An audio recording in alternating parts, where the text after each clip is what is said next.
Italie, rappelons-le, il était vice-champion d'Europe en 97.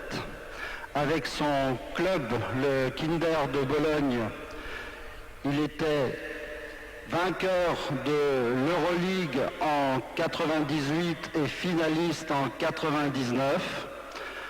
En 98, il fut donc logiquement élu entraîneur européen de l'année, mais c'est également un conférencier très apprécié. Pour vous, il revient à Paris, Ettore Messina.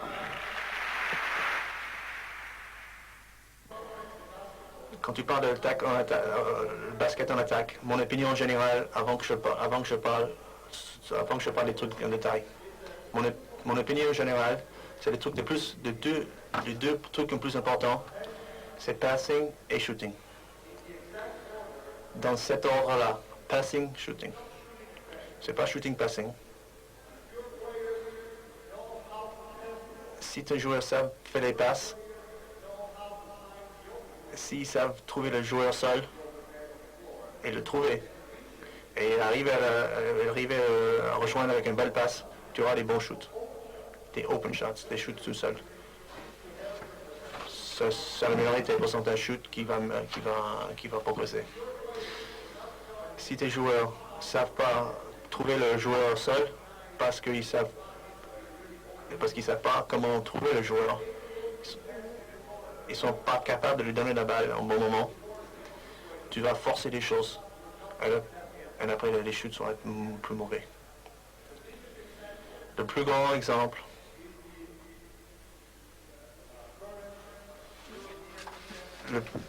c'est Kaunas. Mon équipe a perdu contre Kaunas.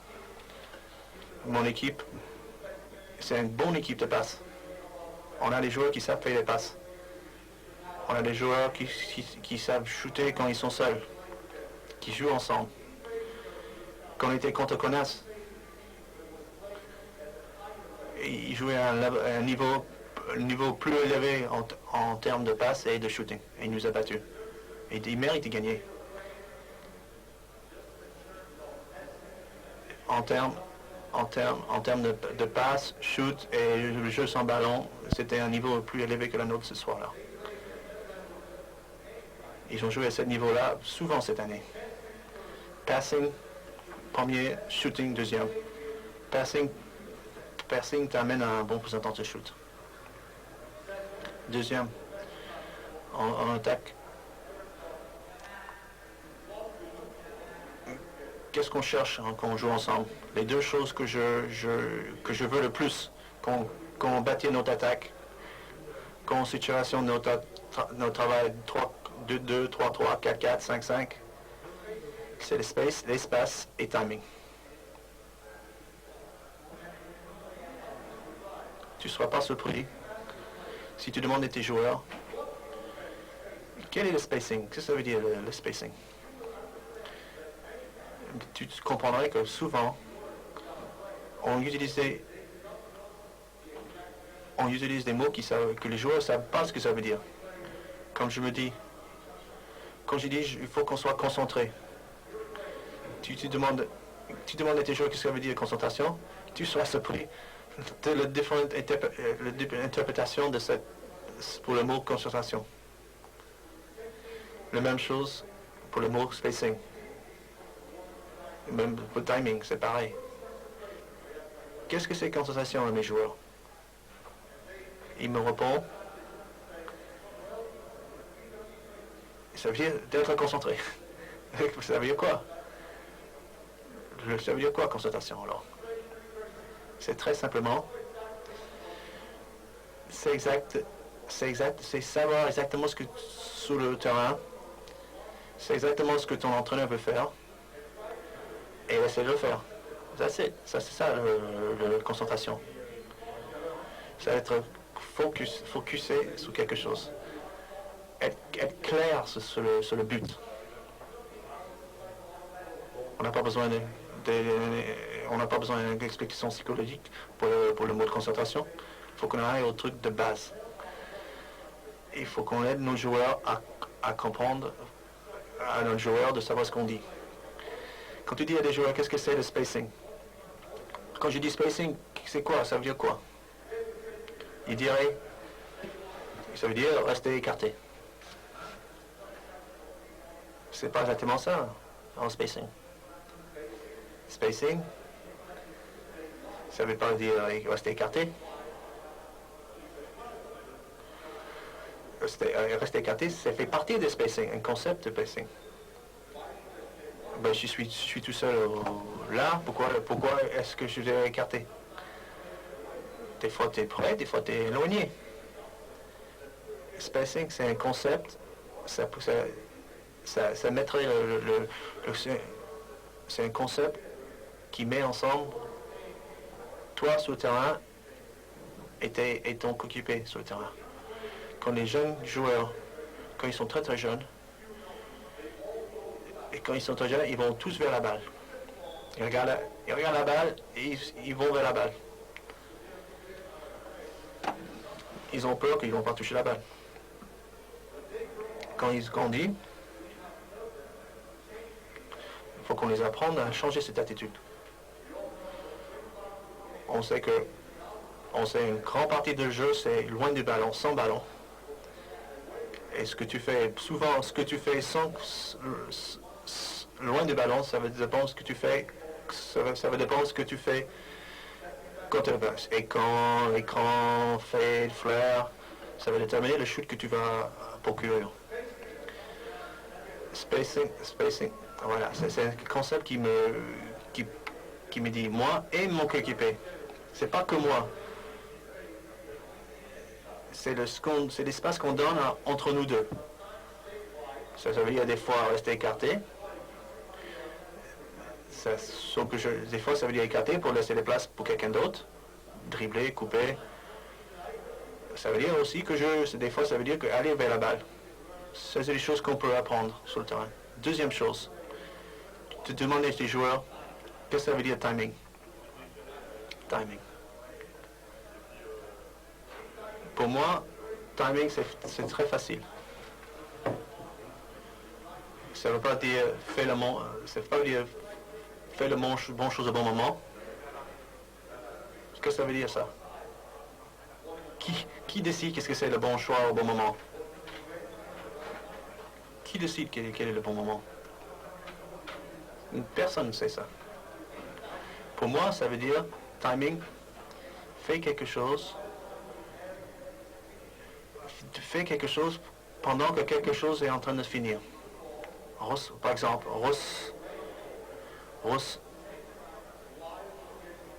reçoit la balle, pas quand tu es tout seul, mais pendant que tu es en train de démarquer. Tu reçois la balle au même moment, le temps que tu reçois la balle, tu peux commencer à nouveau quelque chose d'autre. Timing, ça veut dire que si j'utilise l'écran, avec moi et le ballon, on arrive au même moment. Le même moment, le ballon et le joueur. Je ne veux pas être tout seul, être là, et après reçoit la passe. Parce que la défense est déjà récupérée. Je veux pas que le balle soit là avant que j'arrive. On arrive au même moment. Comme ça, je peux continuer à faire les choses en séquence. Dès qu'il y a quelque chose qui est fini, je recommence quelque chose d'autre. Quand tu vois les jeunes joueurs ou les mauvais joueurs jouer, quand ils exécutent en attaque, une chose après l'autre.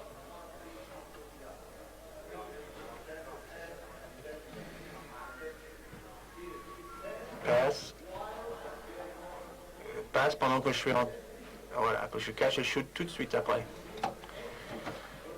Il n'y a pas de moment qu'on arrête. C'est que ça flow, comme ça coule, c'est comme de l'eau. Ça te donne l'idée d'une bonne attaque. Timing.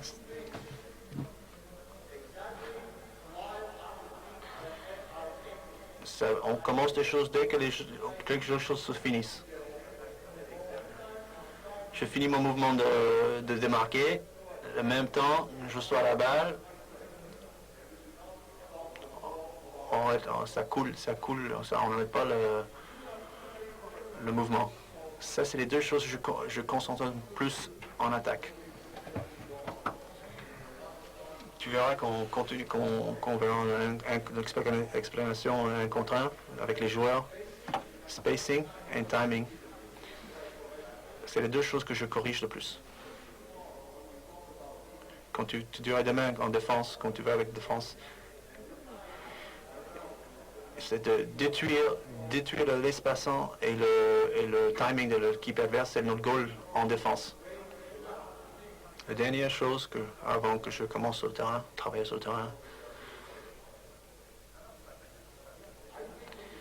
je pense qu'on apprend quelque chose. On devrait considérer que nos joueurs ont joué sur le jeu sauvage, dans la rue, dans les playgrounds. Ils ont l'idée. Ils ont l'idée de ce que c'est le basket. Il faut qu'on apprenne.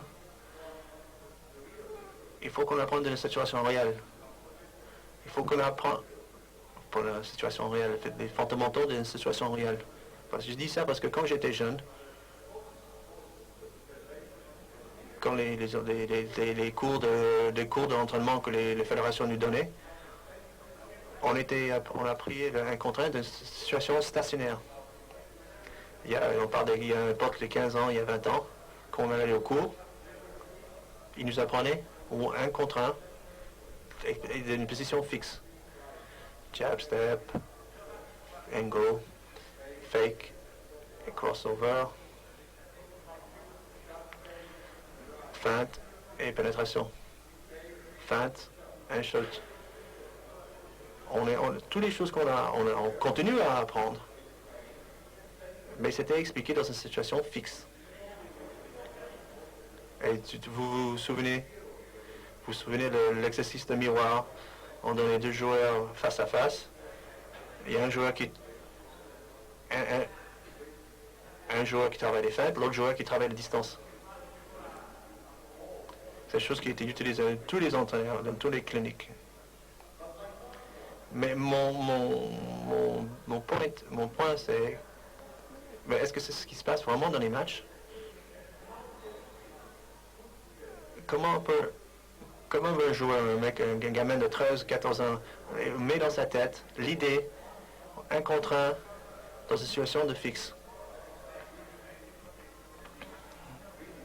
Comment je lire les pieds des défenseurs? En même temps, on écoute les coachs, écoute l'entraîneur, quand on joue 5-5, et quand l'entraîneur dit ne tiens pas la balle.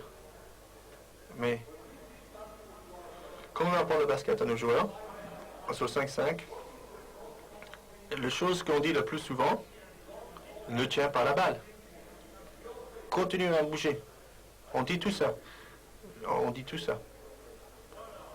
Je ne sais pas si vous êtes d'accord avec ça. Vous êtes d'accord? On dit tout ça. Ne tiens pas la balle. On n'aime pas, on dit 5-5. Mais c'est notre joueur, il reçoit la balle, il commence à bouger avec sa fille, 1, 2, 3 dribbles, et il force la situation. Est-ce que c'est vrai ou pas? Revenez aux méthodes d'apprentissage. Je veux bien que quelqu'un m'explique comment on peut mettre les deux points de vue. Première chose, 3 joueurs face, 1 contre 1 contre 0. Après qu'on joue 5-5, au fort, le coach ne peut pas que je garde la balle. Comment on explique ça? C'est impossible. Si tu vois Kaltenmeyer jouer, le star de l'Italien, quand il garde la balle, il ne marque jamais. Il force un shoot. Quand il reçoit la balle en mouvement, son pourcentage de shoot remonte incroyablement. C'est pour tous les joueurs. J'ai pensé, il faut que je trouve une méthode pour apprendre le 1 contre 1 dans une situation de match.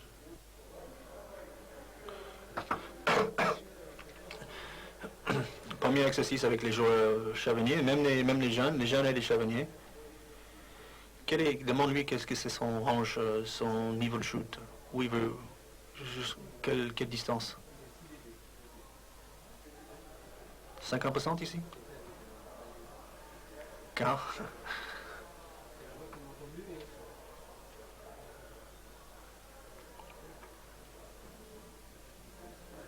lui, il fait la passe, après il court, après il défend. Soit tu chutes, ou soit tu pénètres. Il doit battre en un contre un.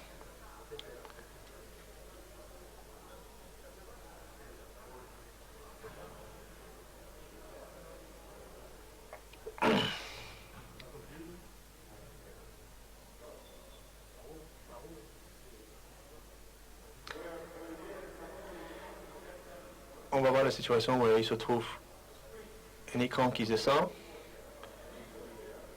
Il sort. Et lui est un peu en retard. Il faut qu'il décide de shooter ou de pénétrer. Si l'écran est bien fait, il soit pas dans une situation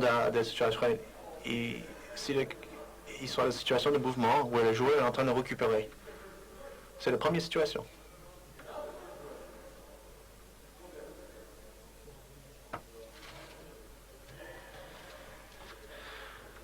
Deuxième situation. Moi, je pénètre. Lui, il help.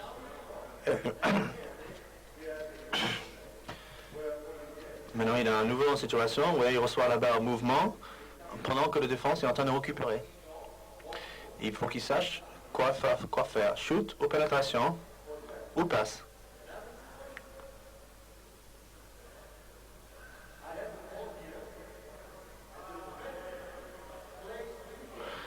J'ai la balle ici et les joueurs ils défendent trop bas. Il y a skip pass, close out, et une autre situation où il y a une situation de close out où le joueur en attaque. Il faut qu'il décide quoi faire. Une autre situation.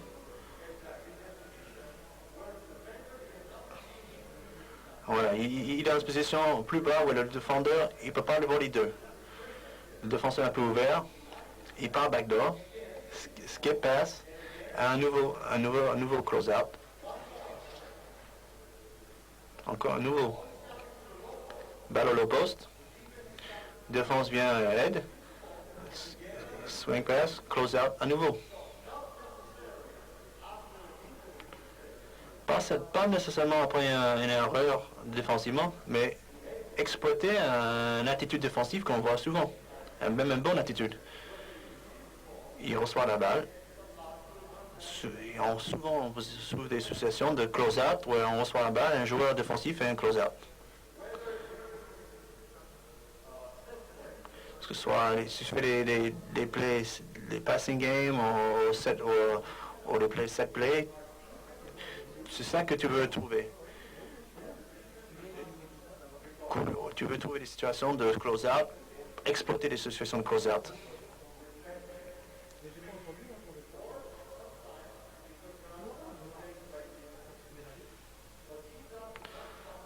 Ça, c'est les situations les plus...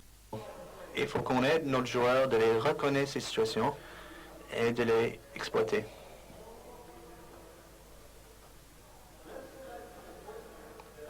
On revient aux questions. On demande quelle est son distance de shoot. Il faut que le joueur sache quel est son niveau, parce qu'il faut qu'il sache où se trouver sur le terrain pour shooter. Je n'ai pas besoin de mes joueurs d'être si loin s'il n'est pas un bon shooter là, ou ils ne sont pas dangereux, même s'ils sont tout seuls. Si mon shooting range est là, je veux travailler pour que je reçois la balle là, quand je retrains, parce que je peux être dangereux tout de suite. C'est ce qu'on travaille souvent en entraînement. Recevoir la balle dans une position comme dans le temps âgé, où tu peux faire tu peux menacer, passe, dribble ou shoot. Sortant d'un écran, démarquage. On veut qu'il catch tout de suite en te menace. Yeux sur l'arceau. Beaucoup de joueurs, tout de suite, ils passent les yeux, surtout les jeunes. il regarde vers là-bas. Quand il reçoit la balle, il regarde les joueurs, il regarde le défenseur. Moi, je veux très très important que tout celui qui reçoit, qui regarde le panneau. Position, parce que s'il commet en défense, il peut pénétrer. Je voudrais toujours mes joueurs de se démarquer dans une situation où ils peuvent faire shoot, passe ou passe. C'est très facile. C'est très vieux jeu. Mais c'est les clés de bon basket. Où tout le monde peut faire les trois choses là. La première idée, essaie de recevoir la balle où tu es dangereux avec ton shoot. Avec ton shoot extérieur. Deuxième, tu peux être dans une position, tu seras tout seul, juste en lisant la défense, loin du panier, utilisant le propre espace. Si quelqu'un pénètre, tu joues sur balle, tu fais le flair. Encore. Again, on parle de timing et spacing.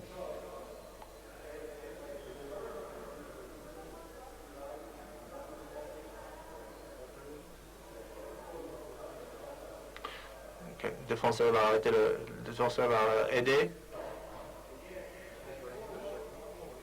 Avant de parler de shoot, spacing et timing sont plus importants. S'il vient un pity head, il faut que je bouge éloigné de la défense. Comme ça, il a plus de distance à couvrir. Mais dans le ballon, maintenant j'ai quelques secondes.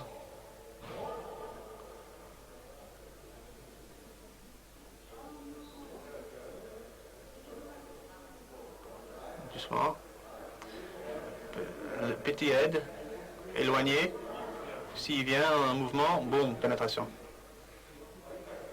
C'est parce que si j'arrête, si je ne bouge pas, il peut faire les deux. Si je bouge pas, que j'ai pas suivi j'étais pas concentré sur le spacing et le timing, j'ai perdu une opportunité de shooter. C'est pas que je suis lent, c'est parce que si j'écarte la défense, je deviens plus vite. Ça, c'est un point très important. Tu peux apprendre tes joueurs. S'ils jouent avec le spacing, le bon spacing, il reste à bonne distance de l'un à l'autre, il devient plus vite. Ça a l'air absurde, mais c'est la vérité. Si je joue loin de la défense, avec le bon spacing, maintenant j'ai 2 secondes.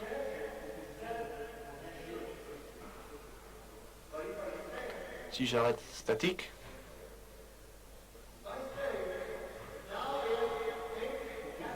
une demi-seconde maintenant pour faire mon choix.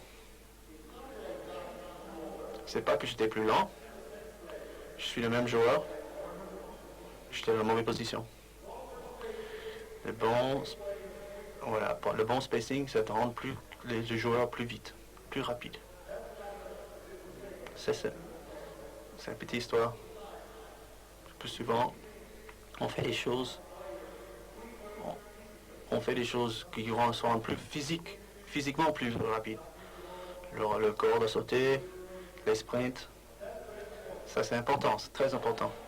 Mais nos joueurs, vos joueurs, pour être plus rapides, si mentalement, ils arrivent à comprendre la situation plus rapide. Comme ça, ils trouvent toujours la position idéale. Lit la défense proprement et fait le bon space sur le terrain, ça te rend plus vite. Même les gens qui sont lents au pied. Deux colonnes, tout le monde est en attaque. Moi, je suis au milieu.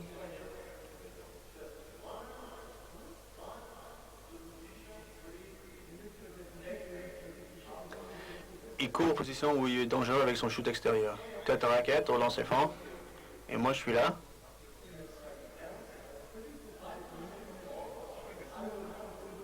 Quand tu reçois la balle, moi, j'arrive en défense. Des fois, je suis dans ta tronche et tu pénètres. Ou je suis à la nuée et tu shootes. C'est votre décision. Tu shootes, tu rebound, et tu vas aux lignes opposées. Après, c'est le tour de l'autre.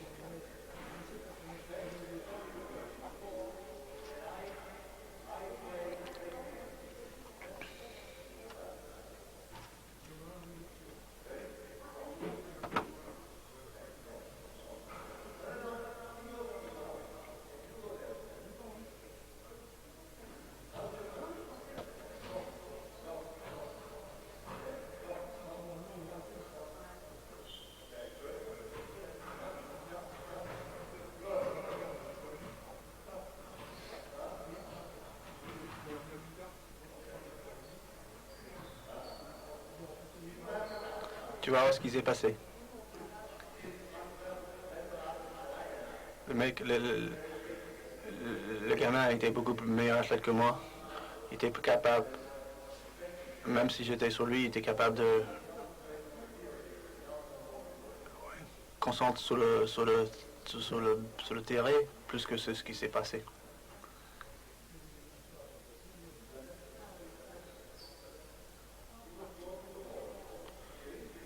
Il recevait la balle. J'étais reculé. Il a mis la balle par terre. J'étais tout de suite sur son pied. Il était capable physiquement de me shooter dessus. Et le but, ce que je veux dire, c'est qu'il a pénétré sans savoir où j'étais sur le terrain. Si. Le but de l'exercice, c'est qu'il lit la situation. Chaque fois que je me démarque pour recevoir la balle, il faut que je reçoive la balle en position, dans une position.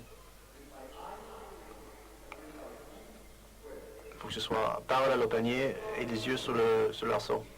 Tous les joueurs, même les bons, pivotent au lieu d'être square. On veut être plus vite. On reçoit en même temps, boum, face au panier. Là, je peux shooter ou pénétrer. La deuxième chose qu'on veut corriger dans cet exercice, baisse pas tes yeux.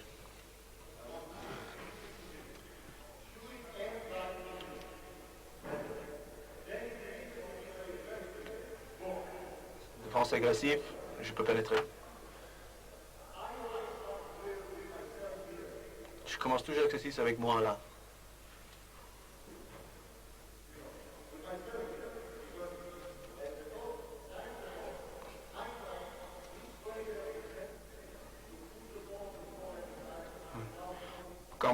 Comme moi j'entraîne, je sais quel joueur a tendance de mettre la balle par terre chaque fois, quelle tendance a le joueur de shooter chaque fois. Si c'est un pénétreur qui n'aime pas shooter, hop.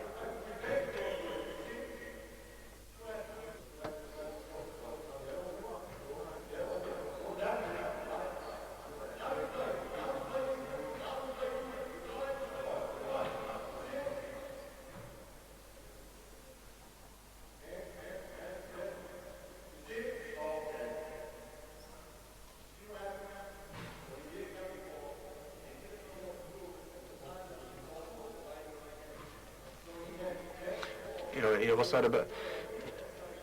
Il savait pas comment faire. Il n'a pas reçu la balle. Le timing n'était pas bon.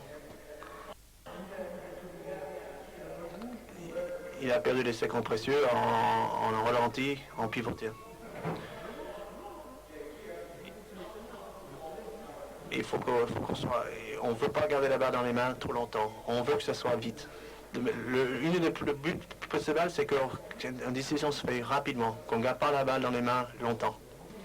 Okay. Un contre un après ce qui passe.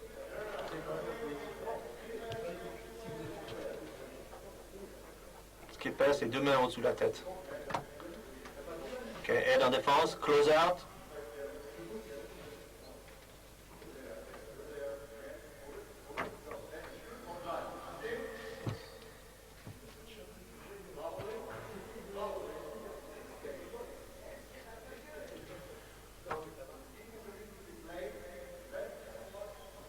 Dans ce cas-là, la meilleure solution, c'était Peter Shoot.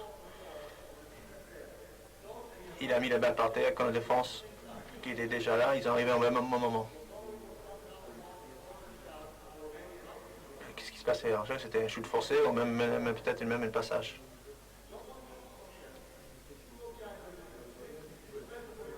Si tu veux pas shooter de loin, approche-toi un peu. T'es pas obligé d'être à 3 points. Tu vas où tu sens bien, tu sens mieux. Ok.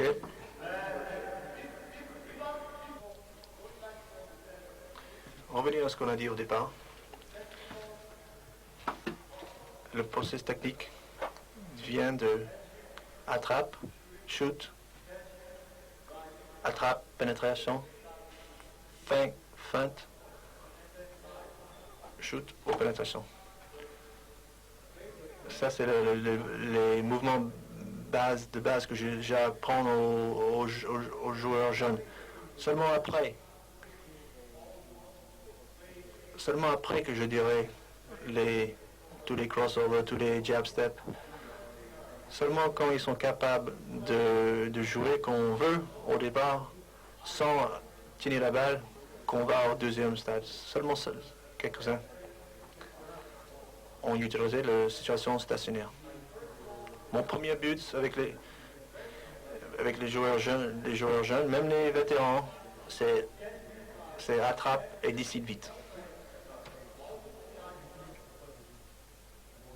Toujours avec les yeux sur le l'arceau. Une chose encore.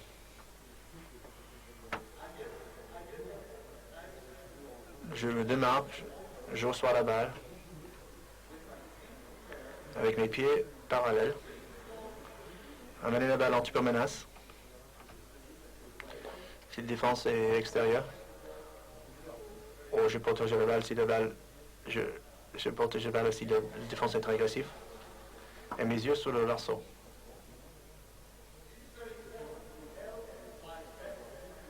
Ça, c'est important pour améliorer mon passe. Si je reste comme ça, je peux plus utiliser l'autre côté, l'autre partie du terrain. T'as jamais demandé à soi-même pourquoi il y a des joueurs qui ne voient jamais les choses qui se passent sur le côté faible parce qu'ils se catchent, après ils regardent et après ils font la passe. Et très peu de joueurs qui attrapent la balle et qui trouvent le joueur au bon moment. Et les autres joueurs, très peu de joueurs qui reçoivent la balle, boum, intérieur. Qui utilisent les bouts de doigts pour faire la passe. Pour donner la balle à l'intérieur. Ils n'ont pas besoin de pivoter, chercher, regarder. Quand ils attendent, ils sont déjà prêts. Comme s'ils voient le jeu avant. C'est pas vrai? Moi, je crois qu'il y a une raison pour ça. Ben, je veux dire mon idée de ça. Nous tous, on a une vision préférable pour les 45 degrés de deux côtés. Ouais.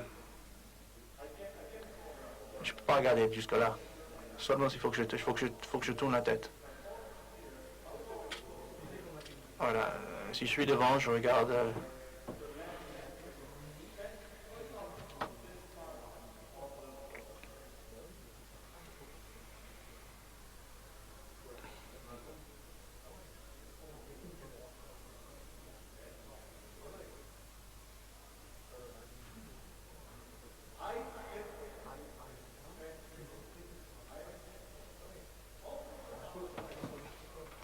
plupart des joueurs, mettent l'attention sur le joueur qui nous fait la passe.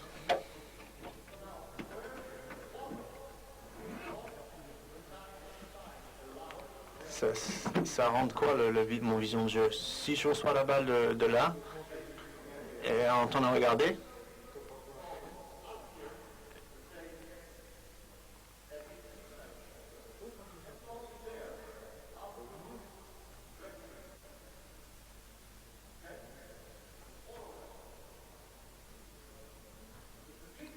c'est une grande différence entre attraper la balle là, et je mets mes yeux au panier, ça change tout l'angle de mes yeux.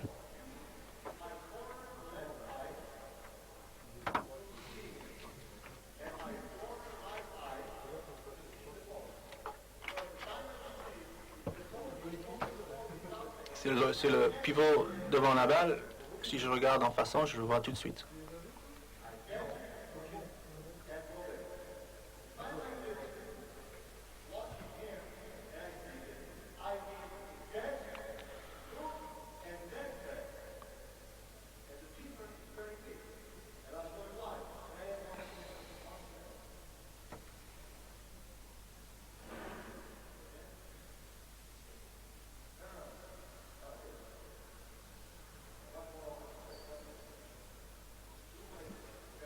C'est ce que j'ai fait. Recevoir la balle et regarder l'intérieur. Bon, elle est là.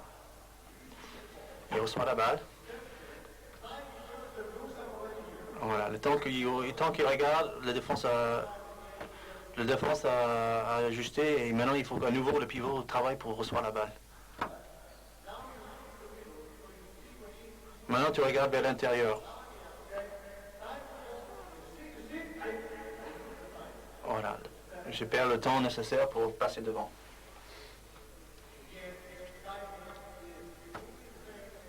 Timing, c'est les choses. Timing, c'est faire les choses pendant que les autres choses sont en train d'arrêter. Commencer les choses pendant les choses qui ont arrêté. Je reçois la balle en même temps, je suis en train de regarder. Si je fais les choses un après l'autre, je perds le flow du match et je permets la défense. Je peux permettre la défense de détruire ce que je veux faire le timing. À un bon niveau, c'est fini. Dans un pour les jeunes, ça peut passer. Mais à un très bon niveau, c'est fini. Quand je reçois la balle, je veux faire un seal, un ducking. Si je... Voilà, même principe. Si je regarde le passeur de l'intérieur, si mes yeux sont dans le racket, je vois les choses. La dernière chose sur un contre un, pour ce matin,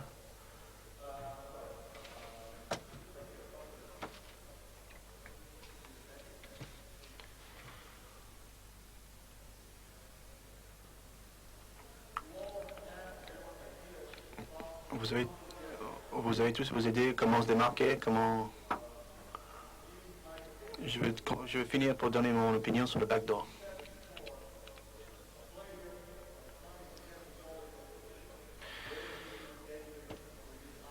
On a dit qu'un joueur qu'il soit capable de recevoir la balle dans une distance où il peut shooter. Recover. Comme ça, il est en position de recevoir la balle dans une situation close-out. Mais des fois, la défense a bien défendu et il t'empêche de recevoir la balle où tu veux recevoir la balle.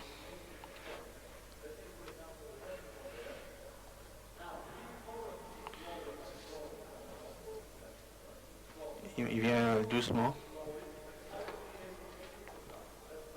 S'il vient lentement, je peux faire ce que je peux pénétrer ou shooter. Ils sont en retard, à nouveau. Mais des fois, la défense est en train de courir vers le couloir de passe. Ils sont bien défendus. Ils courent sur il court sur la ligne de passe. Il ne reste pas, reçoit la balle. So, on apprend nos joueurs à partir backdoor. Mais le spacing, c'est très important. Il faut que nos joueurs, faut qu'ils comprennent, il y a deux façons à partir backdoor. Il y a une façon, c'est aller backdoor au panier.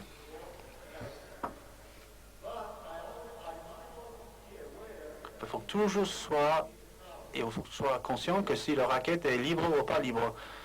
Cette fois-ci, je ne peux pas partir backdoor parce que c'est bouché.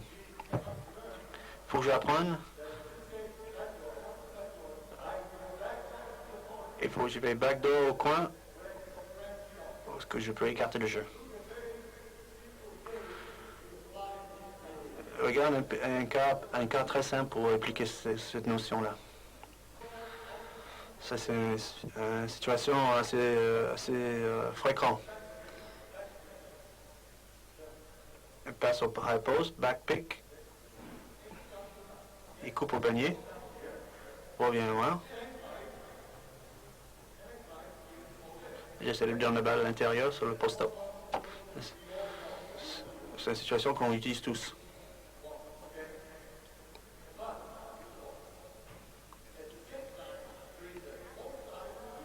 Il y a un côté fort, côté faible.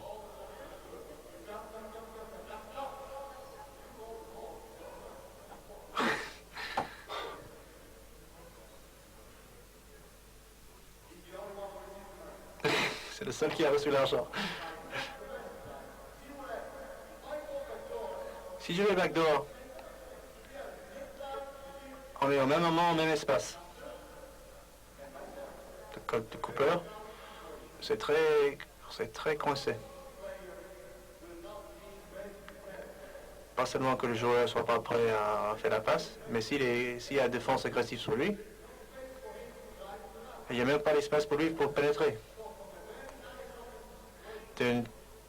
D'une situation pas mal en attaque, juste par la défense de demi-déception, ça a rendu la situation très confuse et très désorganisée. Si j'ai l'idée d'aller backdoor au coin,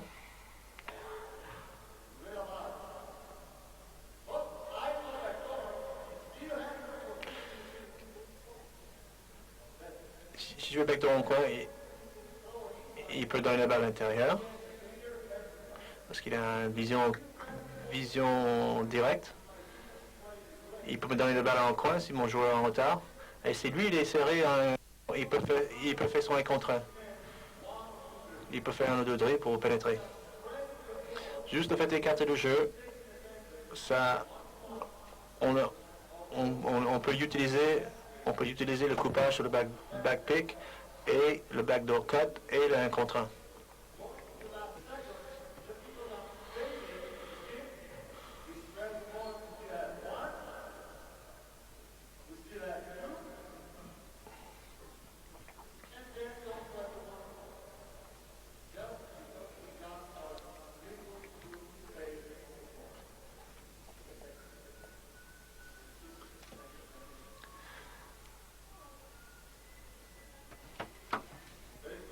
Très vite. L'idée, c'est de bâtir un système, une méthode qui t'amène de grandes photos à les détails, vice versa. On veut apprendre nos fondamentaux de situation de match. On ne va pas faire un contre un de situation statique. Ça sera plus tard.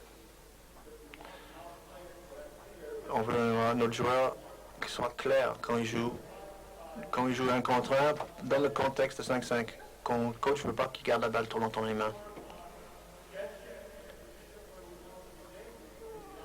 On travaille de recevoir la balle en position dangereuse, qu'on peut être en top de menace.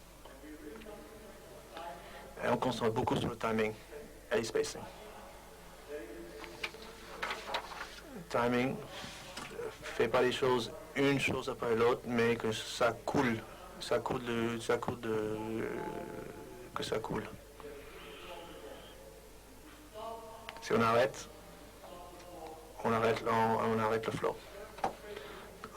et en spacing.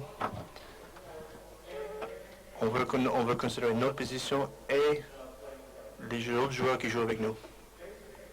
Spacing et timing, c'est l'idée générale qu'on suit, qu'on apprend notre attaque en avant. Et ça, c'est les deux idées qu'on veut détruire qu'on est nous en défense. Quand on parle de défense, j'espère que tu peux apprendre tout tes systèmes et je te vois demain. Plus